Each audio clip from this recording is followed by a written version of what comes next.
Thank you very much for inviting me, Professor Singer. I have to say that I have worked with Professor Cowie and attended some heart failure MDTs, and he is the only cardiologist who reminds his colleagues that there is a person at the end of the mitral valve. So, death and dying, usually it's at the end of the day. I'm very grateful that it's before lunch. So, I have a lot of slides. I will speak quite quickly.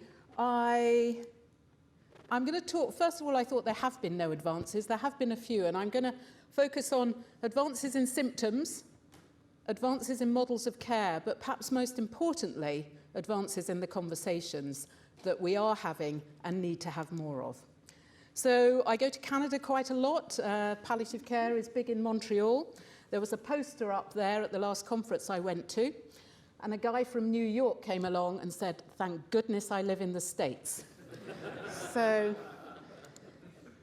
there's a big interest in immortality. There's a lot of investment in California on how we can live till 1,000. I don't know if you know about this guy. You have to live to 1,000 to grow a beard that long, I think. But we are living longer. I don't know whether we'll conquer death, certainly not in my professional lifetime, but it is something we need to think more about, and everybody in this room, I am sorry to say, will end their days before they're 1,000. So, symptoms, what has changed? This was a medicine that I think my father took. He had COPD, he had heart failure, and he coughed a lot. I think it was called One Night, because if you took it too often, you probably didn't live very long, but it had some very interesting ingredients in the days where you could actually prescribe marijuana, cannabis. I'm going to mention that a bit later as a potential advance. Yes, so have symptoms really, are we any better? I've spent my life prescribing. I'm now really into de-prescribing, apart from, of course, the amazing advances mentioned this morning. We are over-prescribing, and one of the jobs of palliative care, when I'm seeing people with 6 or 7 comorbidities now, on an average of 17 medications when I meet them, is to stop the ones that are no longer making a difference. And this is a startling slide looking Europe-wide. This is from a Scottish study on a Scottish document on polypharmacy. 8.6 million admissions a year across Europe are due to bad prescribing. So that's the easiest way to reduce our hospital admissions, which the NHS wants us to do. So PIMS, I know as a drink, but it actually, with another M in it, no, with one M in it, stands for potentially inappropriate medicines. And I think one of the problems with specialist medicine, where many of my patients see a cardiologist, a neurologist, a diabetologist, often a respiratory physician, and then they meet me, all of those specialists are frightened of interfering with the drugs that somebody else has prescribed. And GPs also have an issue or concern about stopping things that have been started by another specialist. But we have to get braver, and we have to understand the drugs that other people are prescribing. I meet lots of people with advanced cancer who are very tired, awful fatigue, but then you measure their blood pressure and it's 86/40. They're still on atenolol that was started about 40 years ago, still on high-dose diuretics, and nobody has thought to measure their blood pressure as a potent cause of tiredness. So, and of course, when you're stopping medicines, it does require a conversation, and it's about knowing the time to benefit, whether it's a statin or a diabetic medication, and having a sensitive conversation about the value of each medicine. And most patients really want to stop medicines if you believe there is no value. This is a great study recently published in Palliative Medicine, but has also been, there's been part of this PhD has been published elsewhere. Lucas Morin, who's at the Karolinska Institute in Sweden, has looked at big data and polypharmacy, particularly in Sweden, where there's amazing data, but across Europe. Polypharmacy is more than 5 drugs. Hyperpolypharmacy is more than 10 drugs. Lunacy is definitely more than 15 drugs, and I'm meeting lots of people. So, I like this quote. You can all die with a better blood pressure, but actually will atenolol stop you from dying? Possibly not. It might just make you more tired. So for all of our patients who turn up with comorbidities, we need to look at all their medicines. So thinking about symptoms, chronic breathlessness syndrome. We know about chronic pain syndrome, but many of our patients with underlying cardiac disease or respiratory disease are breathless all the time, despite optimization of their underlying illness. And we need to treat breathlessness as a serious quality of life symptom. There are not many things that help, but I have learnt, and many of my colleagues have now learnt, to trust opioids a bit more with chronic breathlessness. Low dose, less than 30 milligrams a day, often long-acting, 5 milligrams BD of slow-release morphine, can transform a patient's exertional breathlessness. And I see this not just in cancer, but in heart failure and COPD.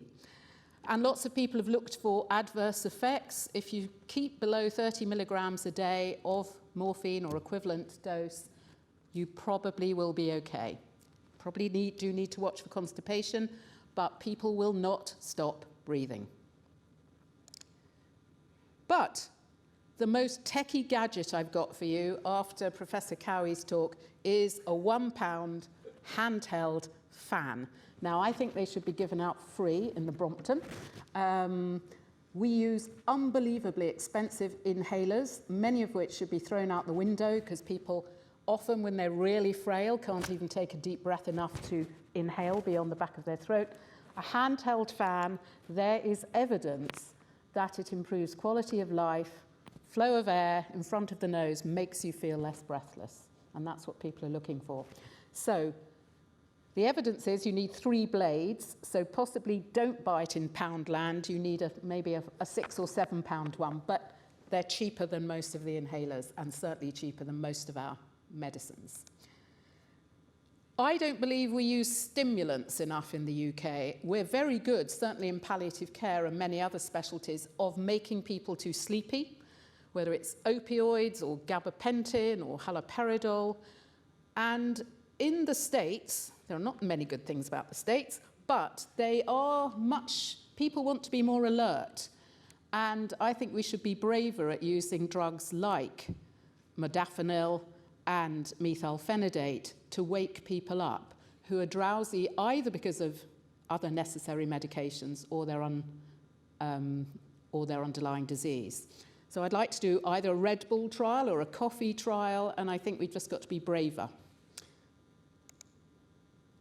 But the waste of medicines, this was actually a photograph I took after a patient died at home. These are all the medicines in her cupboard. They were all destroyed by her local pharmacy. That's £64,000 worth of medicines. She had advancing renal disease, multiple fractures, was bedbound. And because of some of our electronic prescribing and repeat prescriptions and an anxious family who kept asking for more repeats in case they ran out at a weekend, this was the end result. Completely separate from this talk, I would love to find a tech way of recycling sealed packs of medicines, but that's another hobby horse, because it feels morally, in a resource-poor NHS, which we're working in now, it feels morally wrong to destroy good, reusable medicines. And cannabis. How many people who are practicing get asked about CBD oil or cannabis in their daily practice? Okay, I get every patient with cancer I see asks me about it. The evidence really isn't out there, but there is grassroots activism, there is huge profiteering going on, and I think in the next 10 years we will learn more. I think the endocannabinoid system will have a lot to offer. Whether it really helps all of these things that the internet claims it helps, I don't know. But we are in the middle of a cannabis revolution, really, where patients are telling us what they want, and we need to do proper trials to understand where their role will be. And it's probably possibly driven by the opioid crisis, which I'll mention a bit later. So there we are. But I am interested, not that I've ever taken any, psychedelics. They came into disrepute in the 1960s, where people went on bad trips with LSD, etc.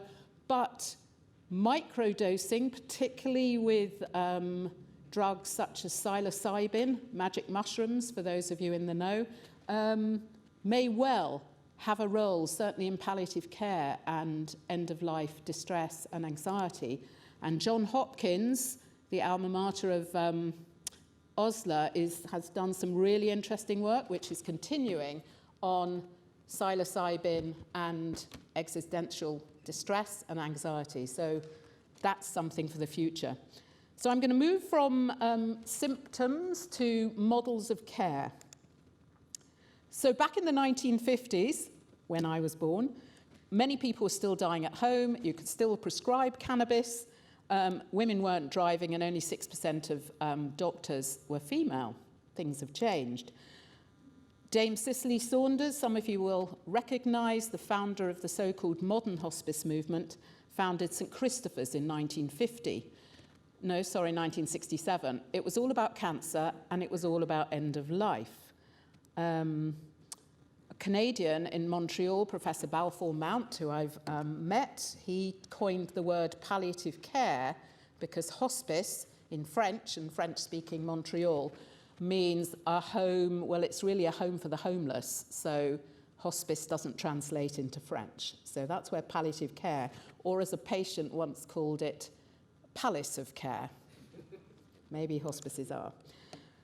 So let's think about models of care. Dying in hospital can be pretty awful. I'm sure many of you here have overseen really good, peaceful endings in hospital. In my next life, if I'm lucky enough to have one, I will be producing a reality TV show saying, I'm in hospital, get me out of here.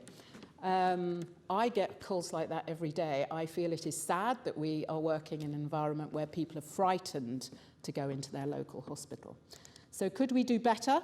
What if hospitals were more peaceful places to end our lives? 50% of us in the UK will die in an acute hospital.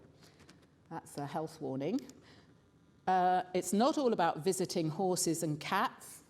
It was very difficult to get a cat to visit the Marsden when I was working there. There was a 17-year-old girl dying of a sarcoma, and she said the thing that would make the most difference to her day was to see her cat, Peanut. Now, it did involve overruling about 17 policies to allow a cat to visit a hospital where nobody has any white cells, but Peanut visited. And interestingly, on all the days that Peanut visited Isabel in the last weeks of her life, she needed less analgesia. So that's something to hold on to. So what do we do in hospital? Many of you will be familiar with those trajectories. The middle one we're very familiar with repeated admissions where we fix things. Now, my sister is a professor of nephrology at a famous London hospital. When my mother had abdominal pain in her late 90s, I would diagnose constipation, and Liz would want to do a renal biopsy. So there we are, a few arguments. But what we do in hospital is we rescue people at each event. We fix the fixable, but we don't take enough account of what's been happening before people came into hospital and what the future trajectory is. And that is something we all need to think about now, because there are so many ways to prevent these recurrent dips or to manage them in a different way. So I call this is event-centered care rather than person-centered care. Are we treating the treatable without considering the consequences? That's a difficult question for this audience. But the other key paper, and there haven't been many randomized controlled trials in palliative care, was a paper that was published in the New England Journal in 2010 in Boston by Jennifer Temmel. They took a group of lung cancer patients, gave them standard oncology treatment, and a very well-matched group who had palliative care from diagnosis. So they met the palliative care team. Symptoms were explored: breathlessness, anxiety, pain, family issues, carer issues, and lo and behold, the group who had earlier palliative care had less depression, better quality of life, and remarkably lived longer. And this has been replicated. They didn't live that much longer, but actually, if palliative care was a chemotherapy drug, it would have been approved. Most patients live, or many patients live 4 to 5 months longer with early palliative care. But in the UK, this was a study I was involved with where we looked at entry point to palliative care services before death. The average gap before death of meeting anybody from a palliative care team is about 6 to 7 weeks, and that's if you have cancer. If you're dying of COPD, advanced heart failure, or frailty, you're likely to have either no specialist palliative care, and if you do see a team, it's probably within the last days of life. Yet the recommendation from the Boston study was that we should be involved 6 months before the end of life, if only we knew when that was. So an interesting study at the Marsden, which I was lucky enough to be part of when I was there, it was introducing palliative care at the time of first appointment to this famous cancer hospital. So you were going there expecting to be cured. Many people arrive with metastatic disease, not to be cured, but to be very actively and possibly aggressively treated. But they met the palliative care team at the first appointment, and based on some triggers. And we can introduce triggers for all illnesses that might recommend a palliative approach in primary care or from a specialist team. So the triggers service has recently been evaluated at the Marsden. The oncologists like it. They found the language to involve the palliative care team, which is one of the biggest barriers of referring to palliative care. Because if you say palliative or hospice to most people, the image that comes into their head is a coffin. So that makes it very difficult to talk about. So we need to find the language with our colleagues to introduce palliative care. And if you sell it on the basis of improving your life and whatever life is left, most people will buy it. So as I said, I'm going to rush on. This isn't just about cancer. We think that early palliative care for advanced heart failure, for COPD, is going to make a difference. And most of it will be done in primary care. And most of it is about a palliative approach. It's not about specialist stuff. I'm not even sure palliative care is a specialism. I think it's just family medicine with a bit more time and maybe a bit more morphine. I don't know. So this Hospice UK was an organisation I worked with, and we developed a publication to help palliative care teams work with their cardiology colleagues to find a new model of care for people with advancing heart failure. And now at the hospice, where I'm still working, we quite often, for people with very advanced heart failure, we do subcutaneous infusions at home of up to 300 milligrams of furosemide. And that's something we never would have thought of. And so we are keeping people out of hospital instead of repeated admissions for intravenous diuresis. So as I've said, the barriers to early palliative care are mainly language and the concept of death anxiety, which I'm probably raising your death anxiety just by talking about all of this. So I've talked about hospitals. What about at home? The burden of care for all of us comes down to our family or our friends. There are 8,760 hours in a year, and on average, if you have a chronic illness, you will still probably only have 60, maybe 100 hours of face-to-face contact with a professional, which means 8,000 hours are delivered by your main informal carer at home, whoever that is. And we pay so little attention to coaching and supporting carers. Many people in hospital, it's not even clear who the main carer is. People are discharged with great big green bags of multiple medicines without any attention given in terms of coaching. So I think this is a big area for the future, not just in palliative care. So there is a really, really good carers assessment tool, which I've been involved in introducing in several settings. It's very difficult to introduce in the acute setting, where the focus is absolutely on the patient or their mitral valve. But we do need to know more about carers if we want to support people out of hospital. And finally, in terms of models of care, we know the demographics. I'm not going to tell you here. We need to think about more community focus on looking after our friends and neighbours at home. Many of you will have heard of the term compassionate communities. There are many initiatives all over London, some based in healthcare, some based in social care, trying to stimulate our natural kindness and altruism to notice what is going on, who is in our street, who could we help. That's a talk for another time, but that's a big drive in palliative care now. So, last 10 minutes, if I've got 10 minutes, talking about conversations. Death has disappeared from view. People are anxious about dying.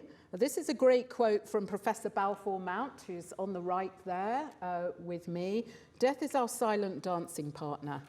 It's always there. We are uniquely unprepared for it, and we deny its importance. And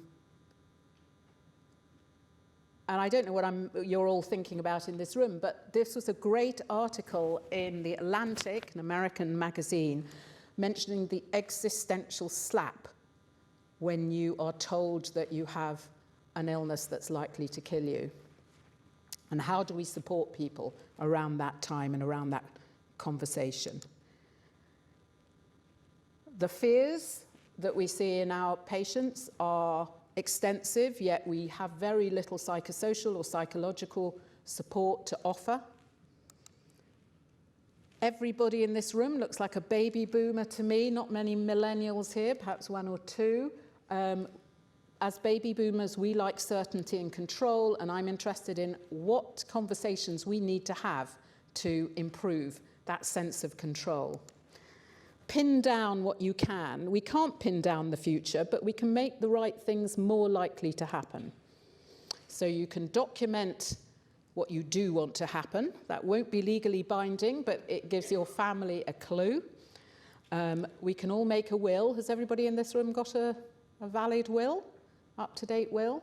Nobody's going to say they haven't. We all have. Good. I always think if I'm found at the bottom of my stairs, it will be my son has pushed me down because I recently gave him a copy of my will. So, but you can legally bind the medical profession not to do certain things. And we are really, the public is really bad at doing this. If you don't want to end up in ICU, on a ventilator, with a peg tube, with your brain not working, then you can make sure, or try to make sure, that it won't happen. So an advanced decision to refuse treatment. But very, very few people are doing this. And then it ends up in conflict within families. But of course, it's not just about having the conversation, it's about sharing those decisions. And despite digital advances, we are so bad at that. So Coordinate My Care is a great initiative in London to share an urgent care plan. It's not about an end-of-life care plan. It's what if you're living with a chronic illness, if something goes wrong in the middle of the night, who needs to know? And patients themselves can actually start a care plan now with my Coordinate My Care. And it's very simple because somehow digitalisation, after 10 years, has allowed this care plan to be seen by ambulances, by 111 and by A&E departments. And that's all that matters. And this should be universal across the UK. There really isn't that much point in having a conversation if the ambulance and your family and A&E don't know what you would like or wouldn't like. So and amazing outcomes. 74% of people with an up-to-date CMC urgent care plan died where they wanted to die. It's not all about dying, it's about living well until those last moments. But this, if you want to die in a specific place, I'd like to die on the top floor of a nice hotel in Florence. I don't think the NHS will help me to do that, but I definitely don't want to die in Watford General Hospital. So I hope that my CMC plan will enable that. And this is a great new website called My Wishes, developed by a millennial whose father died in his 40s. James Norris has developed My Wishes over the last 2 years. You can go on there and you can record your funeral songs as well as your will and your advanced care plan. And a lot of people say, does an advanced care plan diminish hope? The evidence is that more information and more control and more discussion actually enhance your hope. But I haven't got time to go into that evidence. So, most of the suffering in this world comes about from things that have not, by leaving things unsaid. And I don't know if any of you are familiar with Dr. Kieran Sweeney. He was a doctor who died of mesothelioma, and he was very critical of the doctors who looked after him.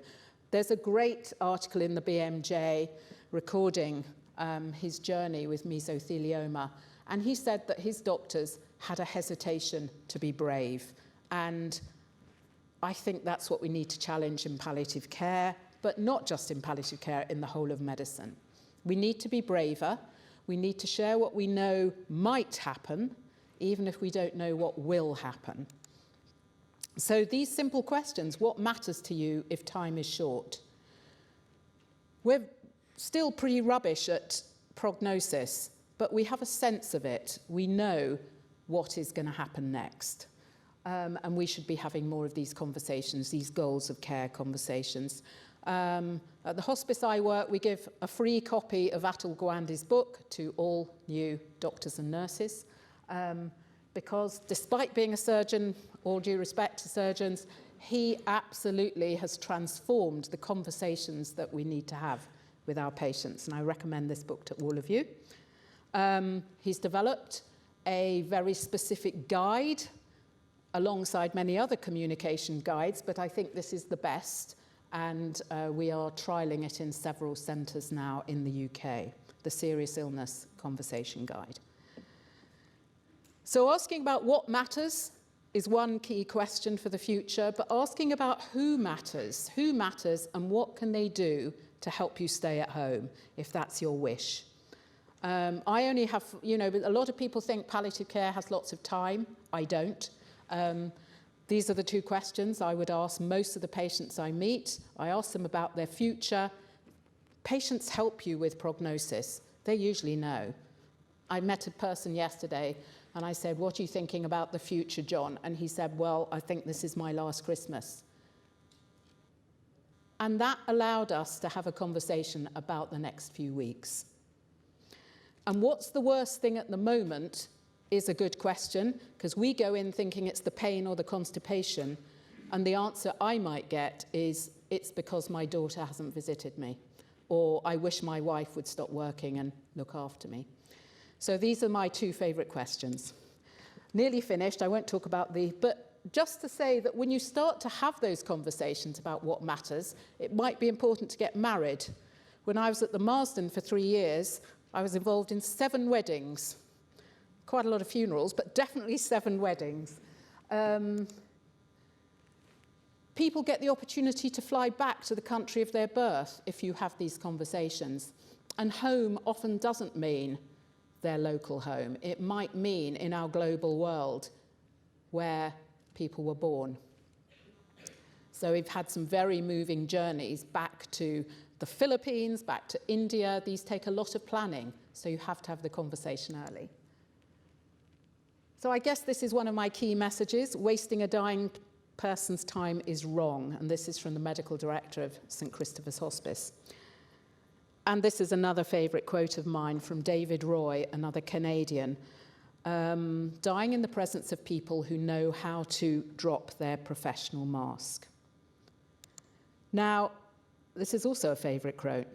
I'd like my doctor to grope for my spirit as well as my prostate. Well, I haven't got a prostate, but I definitely would like my spirit groped for more than any other body part. So we've already talked about managing expectations, and with all the new amazing drugs we've heard about this morning, we do have to manage expectations. We have to manage reality as well, and the gap between expectation and reality is what I would call suffering.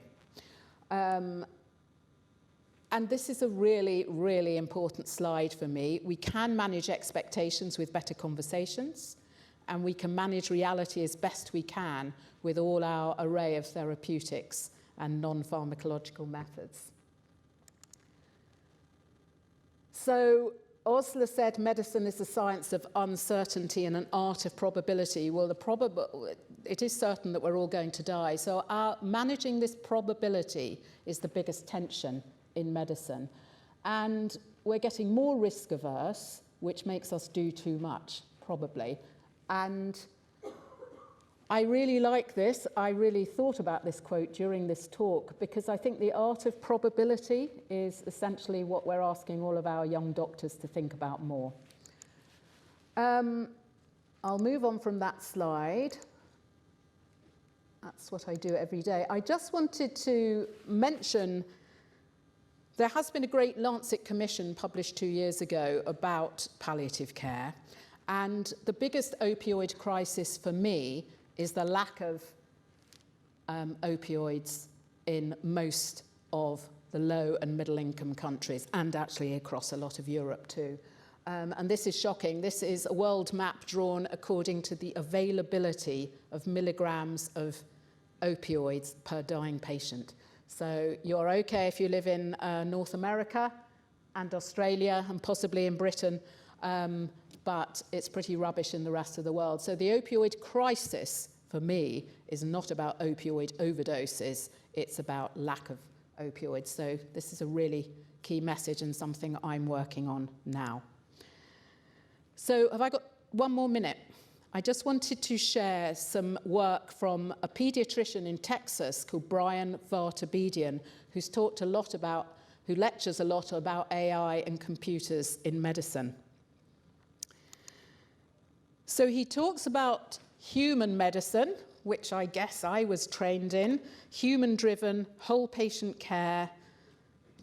We made diagnoses based on intuition rather than evidence, maybe.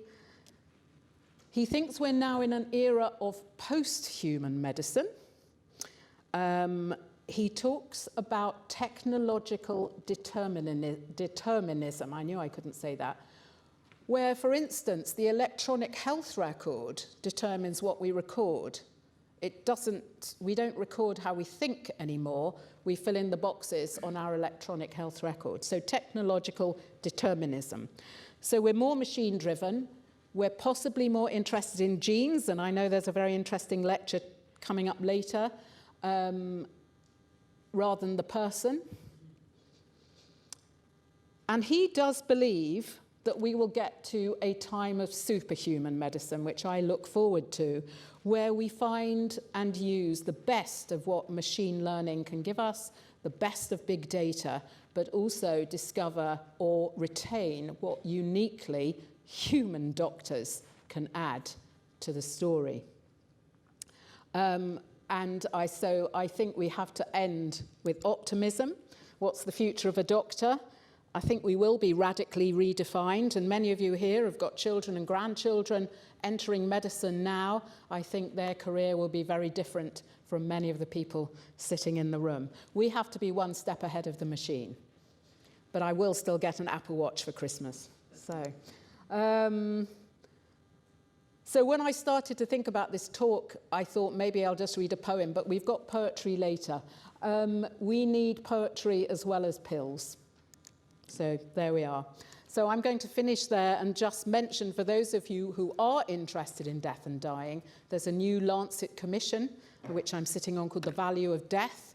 We've just had 3 lovely days in Bellagio in Italy. I recommend you to go and read what's on this website. Thank you.